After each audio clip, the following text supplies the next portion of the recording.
Good afternoon, all. Welcome to the All Founders Show for another week. It's another fun week in the world, and I think that probably will avoid my usual question, which is to my inimitable co-host, how are you? I'm going to avoid that today. Wow, good move. I think we'll probably save us about 6 minutes.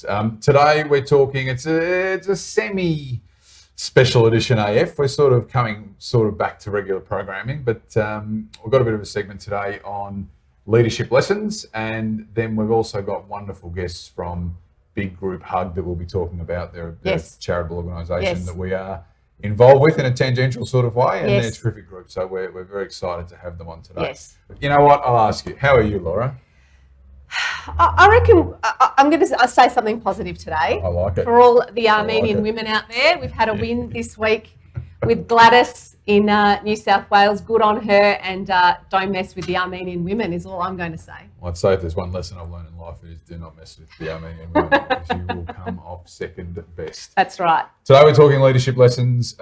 We have spent a fair bit of time in the last few weeks on the hot topic, and that is predominantly in our state of Victoria and the circumstances there.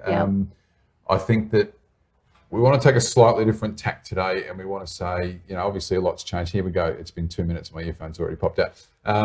We want to take a slightly different tack today and say, let's bring this situation back to leadership, first principles 101. And I think that's useful. So what I wanted to do today was talk about how not so much go through the whole timeline of the last 6 months, but maybe some key moments and changes and some lessons for businesses. Does that make sense to you? Yeah, let's do that. Okay, the key moment as I see it, and you feel free to argue, is hotel quarantine. Yeah. From the moment that hotel quarantine was clearly busted, a whole range of events have happened and dominoes have fallen that, and to use another idiom, you can't unring that bell. Yeah. I want to start by saying this again. The Premier has a mandate, and we respect that mandate to lead a state. You come up to a situation like the hotel quarantine, it could have happened to anybody. Yeah. The judicial inquiry has given us a whole bunch of information that is alarming, but even that could have happened to anybody. The reality is things go wrong, right? Especially a big organisation like the State Health Department, right? State Health Department, things organised very quickly. There's a whole range of mistakes that they'll comb over for the next few months that will become evident as time goes on. The point I would make is Ruby Princess, New South Wales, exactly the same. So let's call them the same situation. Failures happen. What happens next? And this is from a leadership point of view. What you do next when something that you are responsible for and you're not arm's length close enough to affect it is pretty much going to define your leadership future. So put this in the context of there are 50,000 people in state bureaucrats in Victoria. You're running a 50,000 person organisation. You're not going to be able to look into every single little nook and cranny. And I don't think it's realistic to expect someone to do that. When the debacle happened, he kicked it straight to a judicial inquiry. Yes. And I think that is, to me, the first error. Yep. Had an opportunity to come out and take full responsibility for it and then give us a plan to fix it. How am I going so far? Look, I think you're right that the second that as a leader you focus on whose fault is this and how's this happened and all of that, and you don't actually just grab the bull by the horns and say, okay, let's fix it. We stuffed it up, right?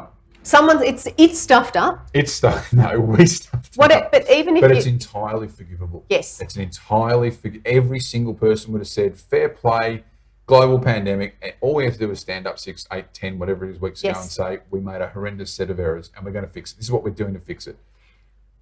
It's really interesting. We talked about, from a cultural perspective in an organisation, and let's apply, let's bring it back to what's happened with the quarantine, where the first reaction was to go and work out, well, how did this happen, and point fingers and find blame.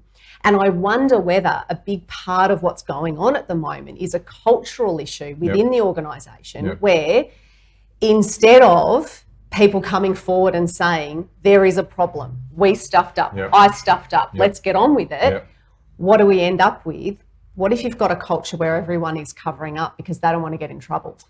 Now, that is one of the possible situations right now. And this is not just, this is all over politics, I think, in general, that if you're setting the scene for 50,000 people that you can't get, you're not at arm's length to control, you've got leaders that you're responsible for, the first principle has to be no surprises. Yeah. And people have to feel like even if there's the biggest calamity happens, that they can bring it forward and that it will be met with resolution rather than retribution. Absolutely. You have to have a culture where your team can bring you the problem. And the quicker it gets up the flagpole, the better. I actually worked with someone who used to, obviously couldn't, same bit like the Premier, couldn't be across every single bit of detail. And I said to her when I started working with her, what do you want me to report to you about? Like, you can't know every single thing I'm doing every single day.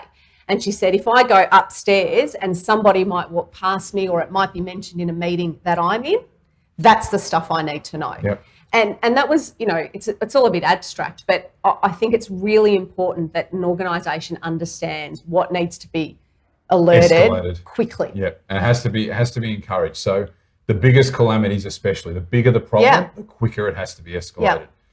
The second thing is, I think that's fairly instructive, is many leaders are in positions where they're leading businesses or organisations where there's a big problem, right? Mm-hmm.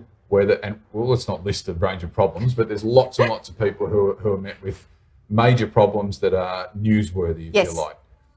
I am a sicko. I love that situation. I actually think that is the best. Anyone can lead in peacetime, right? But when it starts to get hard is when it matters. I know this is weird, but I would love to be the CEO of, let's say, some of the companies that are currently under certain investigation for certain things, because you get a chance to go out there with a totally fresh mandate and take it to the public and say, you know what, this is all bad. Instead of the cover-ups, and because the cover-up's always worse than the crime. Always. We're coming out, we're doing this, we acknowledge it, we're fixing it. These are the 10 steps we're taking. We'll check back in with you monthly, blah, blah, blah. Instead of obscure, obfuscate, hide, kick the can down the road. It's inevitable. Because it just means that every single issue that rolls in behind it gets wrapped up in we're not really dealing with that. We're just going to push that away and focus on other things and pretend like everything's okay. And you're never then addressing the problem. You're never then actually fixing things. It's inevitable that clock's going to run out. And when it does run out, it's going to be 10 times as bad. Now, if he had it's a bloody tough job. Look, this is once in 2-3 generation situation. But the leadership lesson is simple. Whether it's a bad thing that happens this week with one staff member, whether it's a bad thing that happens with 50 staff, whether it's systemic issues that you're facing, you've got to get out there and, as you know, I like to say, look the tiger in the eye and say, this is where our shortcomings are. Yes. This is what we're doing to fix them. Everyone will give you time to fix them if you bring it to the table. Absolutely. But that actually has to go right through all levels of leadership in an organisation. And some of the best organisations I've worked in, especially as a junior person, I've always been told, if you find something that's a mess, bring it to us ASAP, let's sort it out. Let us fix it. Don't try and fix it yourself. And you actually learn as a junior person to see the issue and bring it with a solution to your leader as well. And if you can build that in your organisation, you're already halfway there. And they're the leaders that get promoted and get more opportunities. Or you end up with people who sweep things under the rug, and guess what? Then they leave. And the second they've gone, someone goes, what's happened here? And you're just dealing with this great big mess. So I think it's a cultural thing. Agreed. It starts at the top. There has to be a free space for people to come and say, there's a problem Has to be encouraged. Yes. The final advantage of looking the tiger in the eye, and in Dan Andrews' case, coming out at any time in the last 6 months and giving us the straight dope, is that you start to get control of the narrative. Now, right now, he has lost entire control of the narrative. There are snipers in every corner. It's inevitable that his time is done, one way or another. Yes. Now there's no way to say this is how it would have unfolded, but what you can say is you get control of the narrative. Yes. And if you go out and look the tiger in the eye and you say, we have made a calamitous error, this is what we're doing to fix it, you then have the fix it narrative rather than this rolling, like the optics of a cover up narrative. Now, those two things diverge and they get further apart every day. Well, look at last week when we asked Gemma, we said, give us GT Media, give us your score for all of the various leaders around the country. And first off, she said, my mate Gladys, Ruby I don't know Princess. if she's ever met Gladys, but She's my mate. She's my mate, us Armenian women. So, Ruby Princess, we all know what happened there. She came out, she apologised and got on with it. And, now her team is being hailed as the gold standard of contact tracing. Yep. When there was that epic mess, they just accepted it. Okay, that was a mess. We don't ever want that to happen again. So let's address it. And I just think that, like you said, it set the tone for her government that, okay, we're going to find the gaps and we're going to fill them. That's right. Now we're in fix it. Instead of, it's all fine, don't worry about it, and we're going to spend millions of dollars investigating where things went wrong. So I think we've flogged this dead horse. Well, there's one more enough. thing. I mean, with contact tracing, just very briefly, like the contact tracing is another perfect example. Like if you can get out in front of it and say, at contact tracing, we're doing our best. We've got 2,600 people in this department. We're working really hard. But we've got gaps, instead of not saying that, and now getting dragged, kicking and screaming to New South Wales, can we please find out how you're doing it, right? Actually, that's another point that we meant to talk about, and that was when there is a mess up, when things go wrong, to not be so sort of big-headed, to not think that you can ask for help. Absolutely ask for help. Ask for help from everybody. Nobody has ever been criticised for asking for help at the right time, ever.